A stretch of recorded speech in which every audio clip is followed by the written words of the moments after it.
বৈজ্ঞানিক কল্পকাহিনী অথবা রোমাঞ্চকর ভ্রমণ কাহিনী, যেটাই বলি না কেন, মিস্টেরিয়াস আইল্যান্ডের নাম শোনেননি এমন মানুষ পাওয়া যাবে না।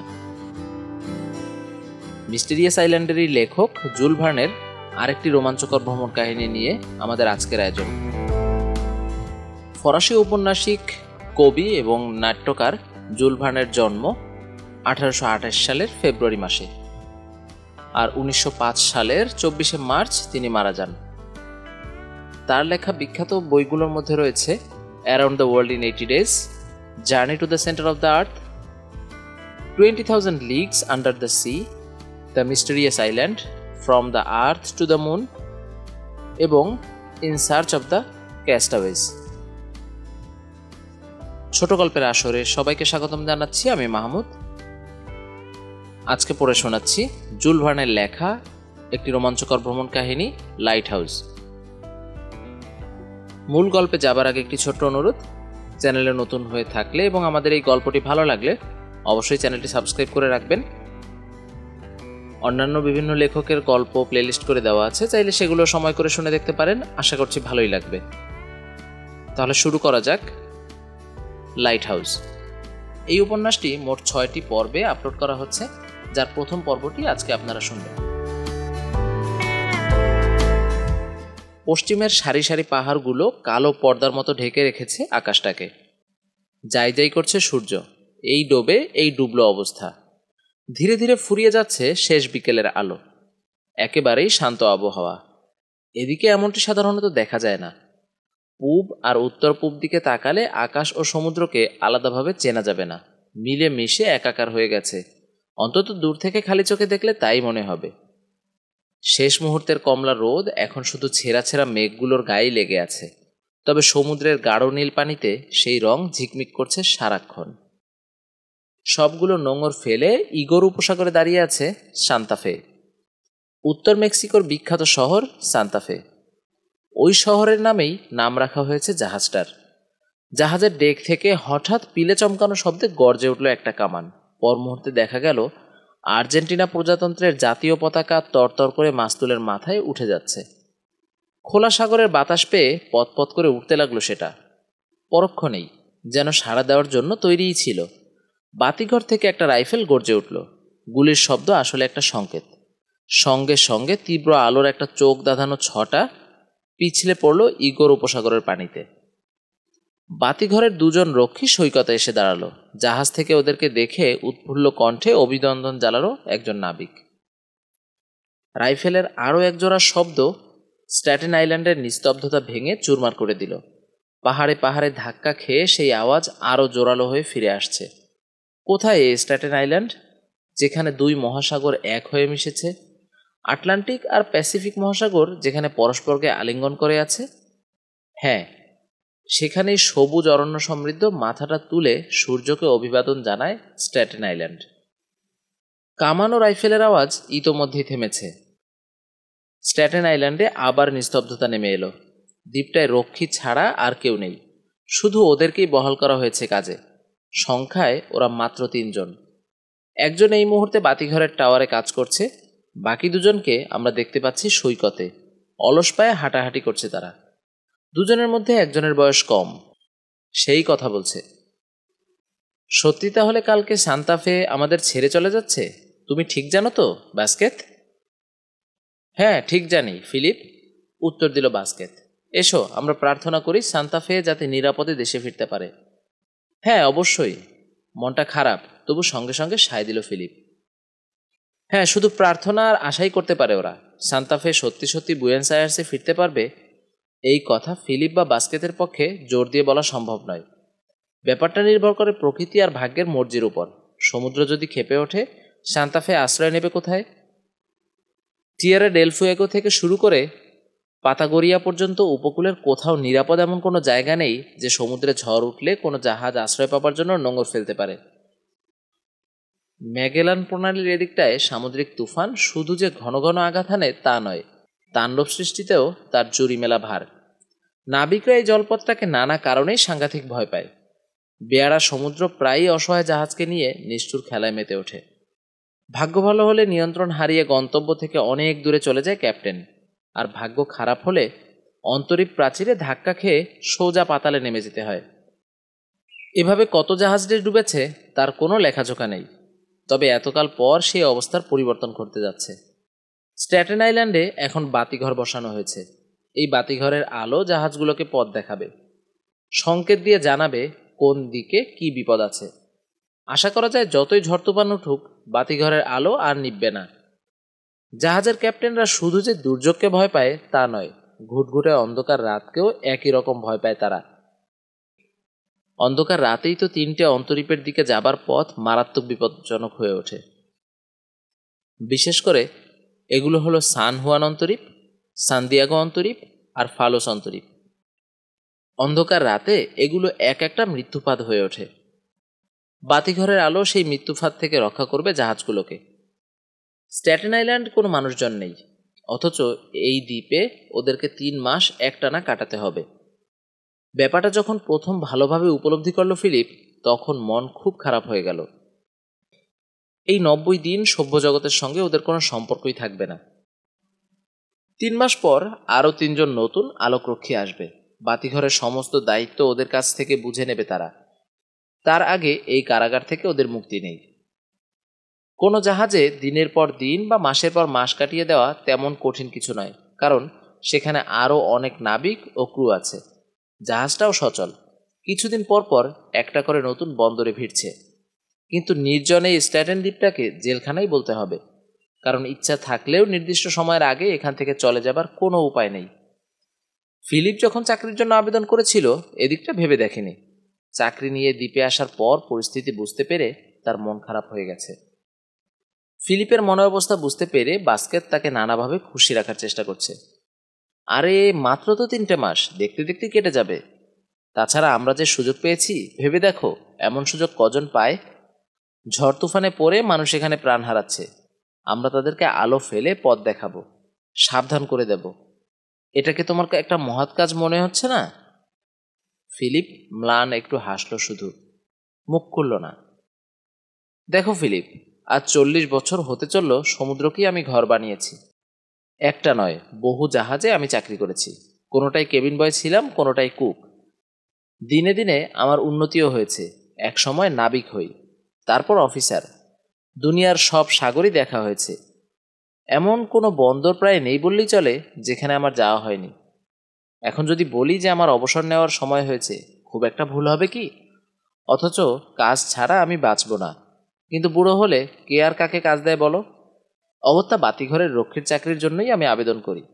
এটা হলো একটা দৃষ্টিভঙ্গির ব্যাপার ফিলিপ।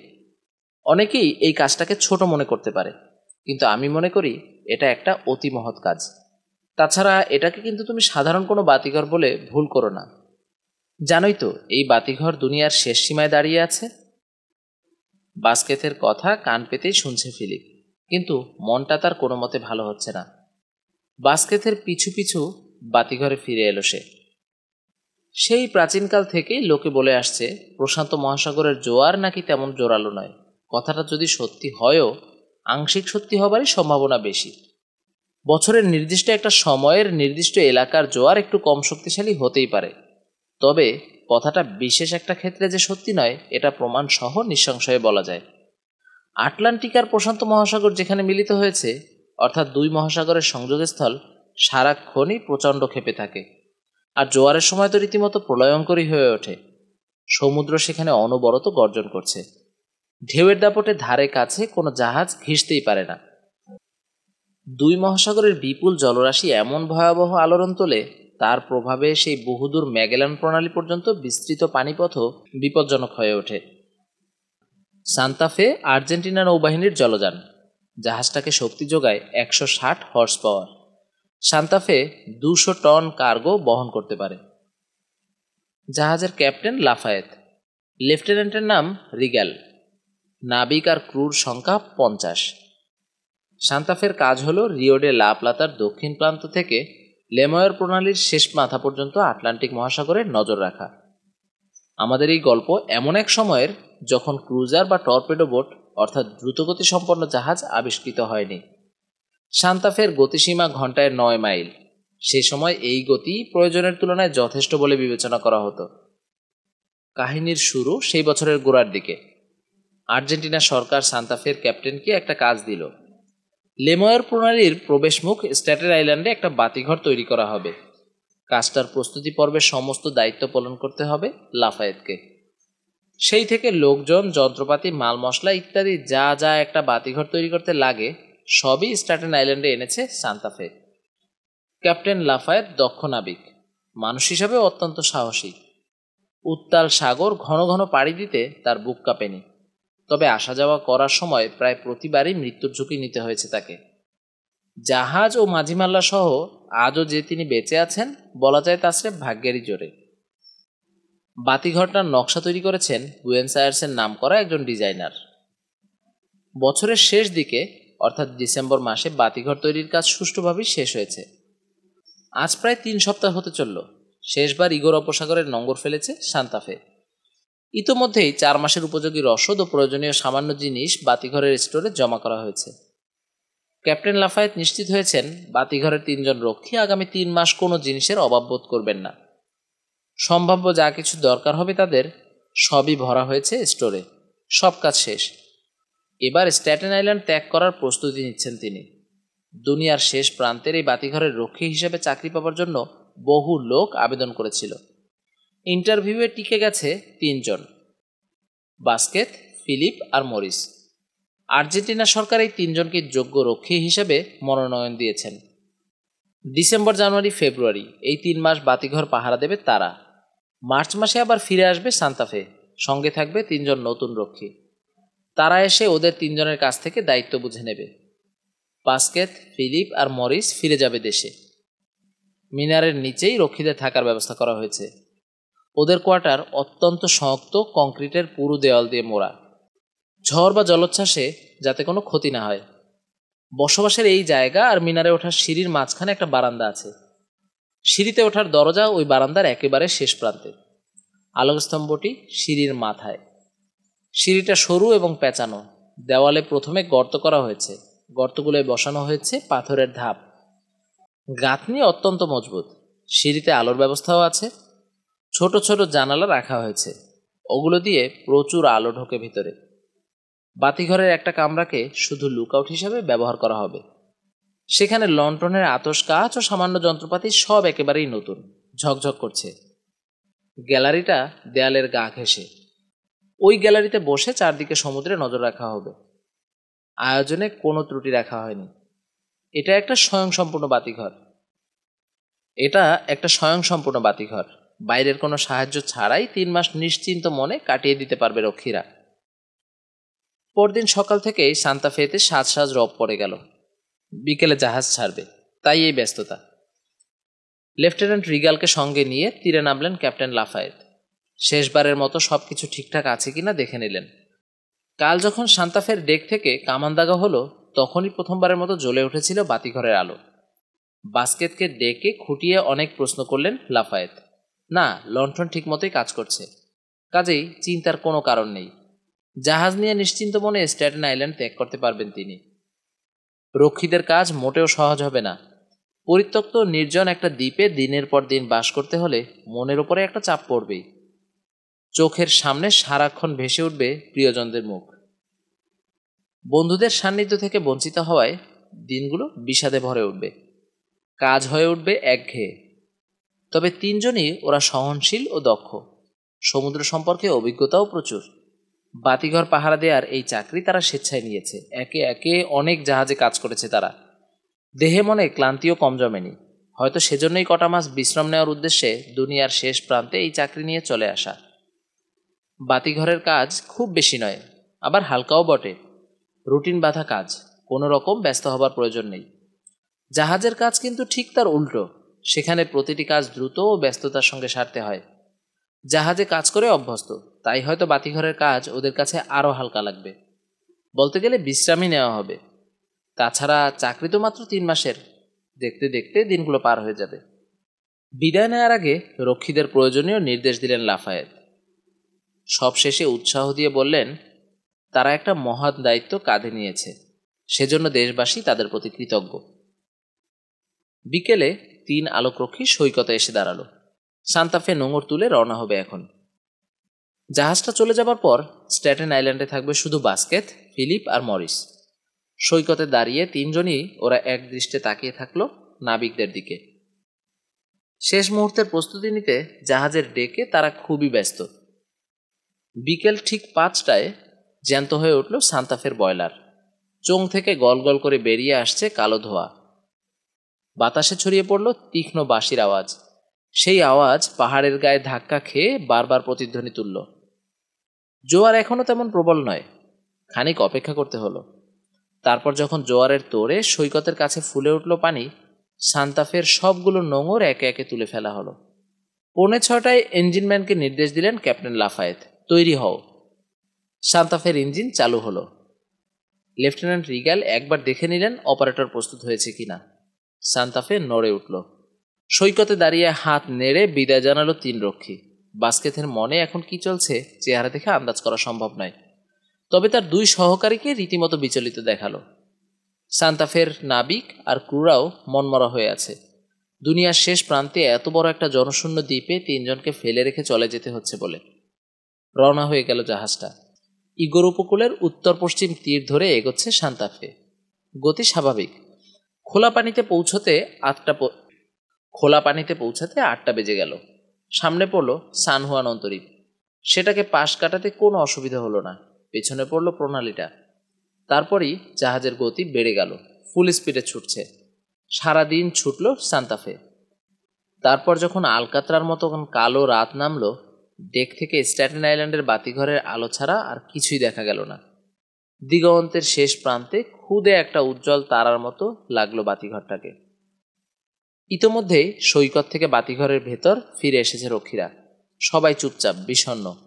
ওরা একা হয়ে গেছে। সভ্য দুনিয়ার সঙ্গে কোনো যোগাযোগ নেই। মন খারাপের সেটাই কারণ। এই দ্বীপে সাংঘাতিক একটা বিপদ ওত পেতে আছে, কিন্তু সেই বিপদ সম্পর্কে বিন্দু বিসর্গ এখনো কিছু জানে না ওরা। স্ট্যাটেন আইল্যান্ডকে অনেক সময় স্ট্যাটেন ল্যান্ডও বলা হয়। দ্বীপটা আমেরিকার একেবারে দক্ষিণ পশ্চিম বিন্দুতে অবস্থিত। 2 মহাসাগরের উচ্ছ্বসিত পানিতে অবগাহন করছে। কেপ হর্ন অন্তরীপ ঘুরে যেসব জাহাজ আসা যাওয়া করে, ওগুলোর ডেক থেকে স্ট্যাটেন আইল্যান্ডকে ছোট্ট একটা বিন্দুর মতো দেখায়। এদিকে মেয়র নামে একটা প্রণালী আছে। প্রণালীটা টিয়েরা ডেল ফুয়েগো থেকে স্ট্যাটেন আইল্যান্ডকে আলাদা করে রেখেছে। টিয়েরা ডেল ফুয়েগো আর স্ট্যাটেন আইল্যান্ডের মাঝখানে বিশাল ব্যবধান, 20 মাইলের মতো। দ্বীপের পূব দিকে রয়েছে সান অন্টোরিও আর কেপ অন্তরীপ। দ্বীপটা পূর্ব পশ্চিমে লম্বা 39 মাইল, উত্তর দক্ষিণে মাত্র 11 মাইল। খাড়া পাহাড়গুলো আকাশ ছুঁয়েছে। গিরিখাদ আর খাড়িও আছে।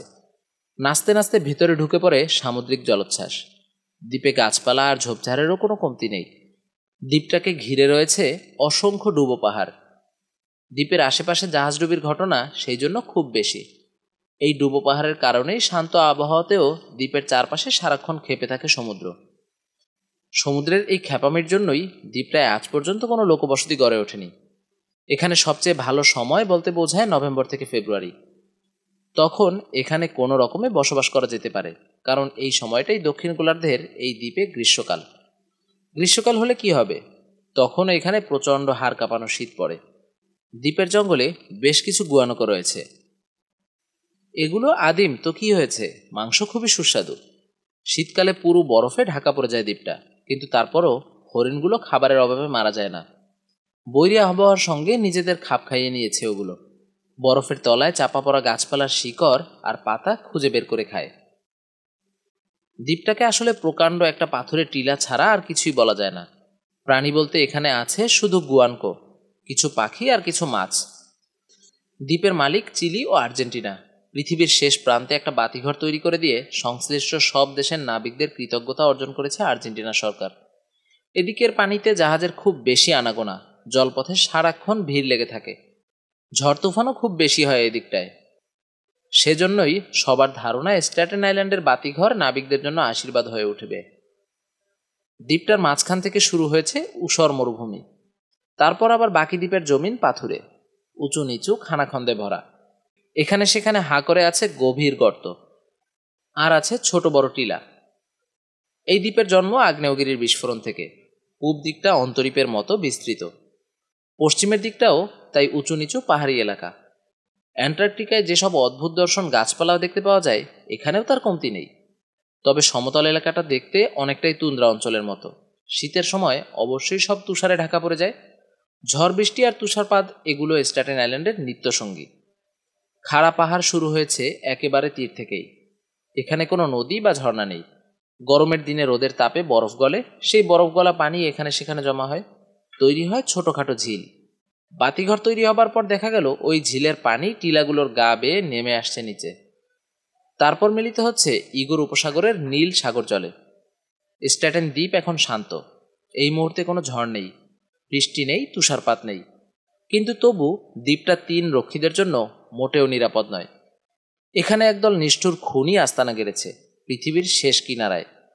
বসবাসের অযোগ্য এই দ্বীপটাকে নিজেদের জন্য নিরাপদ বলে মনে করছে তারা। ওদের পেশাই হলো মানুষ খুন আর লুটপাট করা।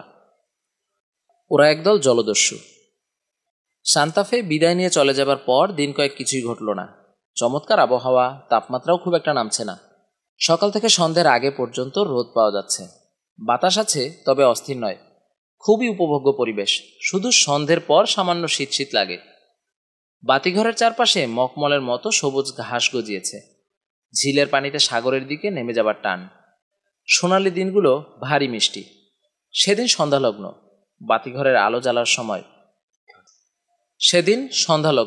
বাতিঘরের আলো জ্বালবার সময়। বাতিঘরটার সামনে বৃত্তাকার গ্যালারির কথা আগেই বলা হয়েছে।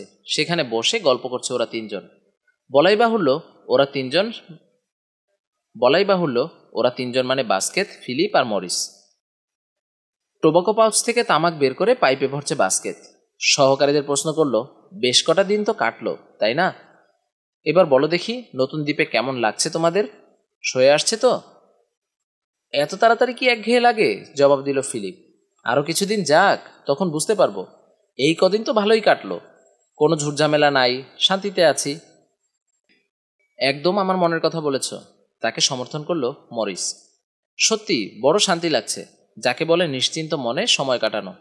3টে মাস দেখতে দেখতেই কেটে যাবে। দিগন্তে যখন কোনো জাহাজের পাল অদৃশ্য হয়ে যায়, মনে হয় আমাদের অজান্তেই ঘটনাটা ঘটে গেল, বলল বাস্কেট। এখানে আমাদের দিনগুলো সেভাবেই পার হয়ে যাবে, দেখো। দিগন্ত আর জাহাজের কথা যখন উঠলই প্রশ্নটা না করে পারছি না, বলল ফিলিপ। এই কদিন আমরা কোনো জাহাজ দেখিনি কেন? সবাই বলে এদিক দিয়ে নাকি প্রচুর জাহাজ আসা যাওয়া করে। বাতিঘরটা বানানোও হয়েছে সেই কারণে, কিন্তু কই কোনো জাহাজই তো চোখে পড়ছে না। ব্যাপারটা কি বলো তো? একটু ধৈর্য ধরো, আশ্বাস দেওয়ার সুরে বলল বাস্কেট। খুব শীঘ্রই জাহাজ দেখতে পারবে। চারপাশের 10 মাইল সাগরকে আলোকিত করতে পারবে আমাদের এই বাতিঘর। তাকে শুধু শুধু তৈরি করা হয়েছে? আসলে জিনিসটা এখনো একেবারে নতুন। যে আরও কিছুদিন গেলে মানুষজন জানতে পারবে যে এখানে একটা বাতিঘর আছে। তখন আর ঘুরপথে কেউ যাবে না, এদিকের সোজা পথ ধরে গন্তব্যে পৌঁছাতে চাইবে। তখন আমরা দ্বীপের পাশ ঘেঁষে সারি সারি অনেক জাহাজ চলতে দেখব। আরেকটা কথা ভাবতে হবে, বাতিঘর থাকার কথাটা জানাই যথেষ্ট না, এটা ভোর পর্যন্ত আলো ছড়ায় কিনা তাও লোককে জানতে হবে। কিন্তু সে কথা লোকজনকে জানাবার উপায় কি? শুধু সান্তাফের লোকজনই খবরটা ছড়াতে পারে, তার মানে অপেক্ষা করতে হবে। সান্তাফে আগে বুয়েন্স আয়ার্সে পৌঁছাক তো। হ্যাঁ, একটু তো সময় লাগবেই, বলল বাস্কেট। ক্যাপ্টেন লাফায়েতের রিপোর্ট পাওয়া মাত্রই নৌবাহিনীর কর্তারা জাহাজ কোম্পানিগুলোকে খবরটা জানিয়ে দেবেন। কিন্তু সান্তাফে রওনাই তো হয়েছে মাত্র 6 দিন আগে, বলল মরিস। বন্দরে পৌঁছাতে এখনো অনেক দেরি। মাথা নাড়ল বাস্কেট। অনেক দেরি বলছো কেন? আর হয়তো হপ্তাখানেক লাগতে পারে। তেমন জোরালো বাতাস নেই, সমুদ্রও শান্ত। পাল আর ইঞ্জিন মিলিয়ে পুরোদমে চললে 7 দিনের বেশি লাগার কথা নয়। এতক্ষণে জাহাজটা নিশ্চয়ই ম্যাগেলান প্রণালী ছাড়িয়ে গেছে, বলল ফিলিপ। আমারও তাই ধারণা, সায় দিল বাস্কেট। এখন সম্ভবত পাতাগোনিয়ার তীর ধরে ছুটছে। স্বদেশের জাহাজ ওদেরকে এখানে ফেলে স্বদেশেই ফিরে যাচ্ছে। স্বভাবতই এত তাড়াতাড়ি সেটার কথা ওদের পক্ষে ভুলে যাওয়া সম্ভব নয়। কথা উঠলেই সান্তাফের প্রসঙ্গ ফিরে আসছে। বাস্কেট হঠাৎ অন্য প্রসঙ্গে চলে গেল। কি হে ফিলিপ, আজ তোমার মাছ ধরাটা কেমন হলো, বললে না তো? ভালোই মাছ পেয়েছি, বলল ফিলিপ। তবে আশ্চর্য কি জানো, খালি হাতেই একটা কাছিমের ছানা ধরেছি আজ। প্রায় 1.5 ওজন হবে। ধরতে পারলাম পানি ছেড়ে বালির ওপরে উঠে আসায়। বাহ, দারুণ, উৎসাহ দিয়ে বলল বাস্কেট। তবে তাড়াহুড়ো করে খুব বেশি মাছ বা কাছিম ধরতে যেও না। সমুদ্রে ওগুলো এত বেশি আছে যে যতই ধরো না কেন কোনোদিন ফুরোবে না। যতটা প্রয়োজন তার বেশি ধরবে না। শুধু লক্ষ্য রাখবে আমাদের টিনে ভরা মাংস যাতে কম খরচ হয়।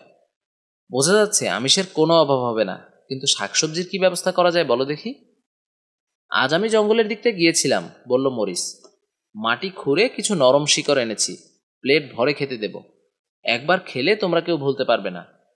বাহ, দারুণ, তাকেও উৎসাহ দিল বাস্কেট। হোক শিকড়, টাটকা জিনিস তো, খেতে নিশ্চয়ই ভালো লাগবে। টিনের খাবার তো অগত্যা নিরুপায় হয়ে খাওয়া। ফিলিপ খেদ প্রকাশ করে বলল, ইস, যদি একটা দুটো গুয়োনাকো শিকার করতে পারতাম। সুস্বাদু ঝোল টানার অনুকরণে মুখের ভেতরে একটা আওয়াজ করলো বাস্কেট। খবরদার, তোমাকে আমি সাবধান করে দিচ্ছি। প্রথমে গুনাকো শিকার করো, তারপর সেটা রান্না করো, তারপর আমার সামনে পরিবেশন করো। তার আগে ওই নাম আমার সামনে উচ্চারণ পর্যন্ত করো না। জানো, গুনাকোর কথা তুলে আমার তুমি কি ক্ষতি করছো? এরই মধ্যে আমার প্রচণ্ড খিদে পেয়ে গেছে। তার কথা শুনে ফিলিপ আর মরিস গলা ছেড়ে হেসে উঠল। বাস্কেট তারপর বলল, তবে মনে রেখো, সবসময় বাতিঘরের আশেপাশে থাকবে, বেশি দূরে যাবে না। শিকার করে বেড়ানো আমাদের কাজ নয়। আমরা এখানে বাতিঘরের আলো জেলে রাখতে এসেছি। আমাদের কাজ সাগরের ওপর নজর রাখা। মরিস আসলে জাত শিকারী, শিকার করা তার সাংঘাতিক একটা নেশা। কিন্তু ভেবে দেখো, বন্দুকের রেঞ্জের মধ্যে নাদুস নুদুস একটা গোয়ানাকর মাথা দেখা গেল। আমি তো শিকার করতে নিষেধ করছি না, বলল বাস্কেট, শুধু বলছি অহেতুক কোনো ঝুঁকি নেবে না। আমি যতদূর জানি এই হরিণগুলো ভীষণ পাজি টাইপের হয়। শিং দেখলেই তো বোঝা যায়, ভারী বিপজ্জনক। 16ই ডিসেম্বর রাত 6টা থেকে 10টা পর্যন্ত বাতিঘরের আলো জেলে রাখার দায়িত্ব পড়েছে মরিসের উপর। আলো জেলে সমুদ্রের উপর নজর রাখছে সে। হঠাৎ 5-6 মাইল পূবে একটা আলো দেখা গেল। নিশ্চয়ই কোনো জাহাজেরই আলো হবে। উৎসাহ আর উত্তেজনায় অস্থির হয়ে উঠল মরিস। বাতিঘর তৈরি হবার পর স্ট্যাটেন আইল্যান্ড থেকে আজ এই প্রথম কোনো জাহাজ দেখা যাচ্ছে। বাস্কেট আর ফিলিপ অন্য ঘরে বসে গল্প করছে। মরিস সিদ্ধান্ত নিল তাদেরকেও খবরটা জানানো দরকার। ওরা দায়িত্ব নেওয়ার পর এই প্রথম একটা জাহাজের দেখা পাওয়া গেল। এত বড় একটা সুখবর চেপে রাখে কিভাবে? তাড়াতাড়ি ওদেরকে ডাকতে চলে এলো সে। খবরটা শুনে ওরা দুজনও উত্তেজিত হয়ে পড়ল। ছুটে লুকআউটে চলে এলো তখনই। পূব দিকের জানালার সামনে দাঁড়িয়ে টেলিস্কোপে চোখ লাগালো তিনজনই। বেশ কিছুক্ষণ আলোটা পরীক্ষা করে বাস্কেট বলল, সাদা আলোর অর্থ বুঝো তো? কোনো স্টিমারের সামনের দিকের আলো ওটা। স্টিমারটি দ্রুত বেগে সান হুয়ান অন্তরীপের দিকে ছুটে আসছে। পরবর্তী আধ ঘন্টার মধ্যে ওটার গন্তব্য সম্পর্কে নিশ্চিত হয়ে গেল ওরা। বাতিঘরকে দক্ষিণ পশ্চিমে রেখে লেময়ার প্রণালীতে ঢুকেছে ওটা। আরও খানিক পর স্টিমারের লাল আলো দেখতে পাওয়া গেল। একসময় ধীরে ধীরে মিলিয়ে গেল সেটা অন্ধকারে। আমাদের বাতিঘর দুনিয়ার শেষ মাথায়, তার আওতার মধ্যে ওই জাহাজটাই প্রথম এলো, মন্তব্য করল ফিলিপ। হ্যাঁ, বলল বাস্কেট, আশা করি ওটাই শেষ জাহাজ নয়। পরদিন বিকেলের দিকে বিশাল পালতোলা একটা জাহাজ দেখা গেল দিগন্ত রেখার কাছে। ফিলিপই প্রথম দেখতে পেল। আবহাওয়া আজ শান্ত, আকাশ পরিষ্কার, মৃদুমন্দ বাতাস বইছে। আকাশে মেঘ নেই, দ্বীপের ওপর কুয়াশাও ঝুলে নেই। জাহাজটা 10 মাইল দূরে হলেও পরিষ্কার দেখা যাচ্ছে। উত্তেজনা চেপে রাখতে না পেরে বাস্কেট আর মরিসের নাম ধরে হাঁকডাক শুরু করলো ফিলিপ। সবাই তখনই ছুটে এলো বাতিঘরে। টেলিস্কোপে চোখ রেখে জাহাজটাকে দেখছে। ফুল স্পিডেই আসছে সেটা, তবে এখনও বোঝা যাচ্ছে না কোন দিকে যাবে, উত্তরে না দক্ষিণে। এই নিয়ে তর্ক জুড়ে দিলে তিনজন। মরিসের কথা হলো, আমার ধারণা জাহাজটা প্রণালীর দিকে আসবেই না। দেখা গেল তার কথাই ঠিক হতে যাচ্ছে। পালতোলা জাহাজটা আকারে বিশাল। আন্দাজ করা হলো কম করেও 1800 টন ভার বইতে পারে। গোটা আমেরিকায় এত দ্রুতগতি সম্পন্ন জাহাজ খুব বেশি নেই। বাস্কেট বলল, ওটা যদি নিউ ইংল্যান্ডের জাহাজ না হয়, টেলিস্কোপের ওপর আমার আস্থা থাকবে না। ক্যাপ্টেন কি তার জাহাজের নম্বরটা আমাদেরকে জানাবেন? জিজ্ঞেস করলো মরিস। তোমার কি ধারণা? রক্ষীদের প্রধান বাস্কেট বলল, জানানোই তো উচিত, এটা তার কর্তব্য।